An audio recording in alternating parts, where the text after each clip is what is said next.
ඔයා බ්‍රේකප් එකක් නිසා ડિප්‍රෙෂන් නම් ඉන්නේ. ඔයා කරන්න හොඳම නැති දෙයක් තමයි තව රිලේෂන්ෂිප් එකක් පටන් ගන්න එක.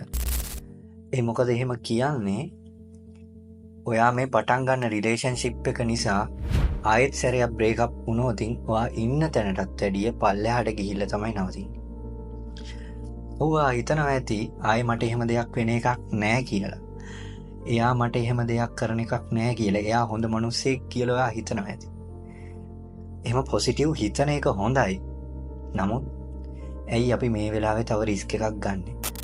ඔයා ආදරේ ලබන්න ඕන පණ තියෙන මිනිස්සුන්ගෙන් විතරද?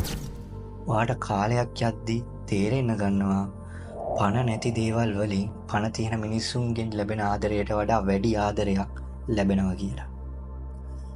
විශ්වාස කරන්න ඒ කතාව දවසක ඔයාට ඇත්තක් කියලා තේරෙන්න ගනී.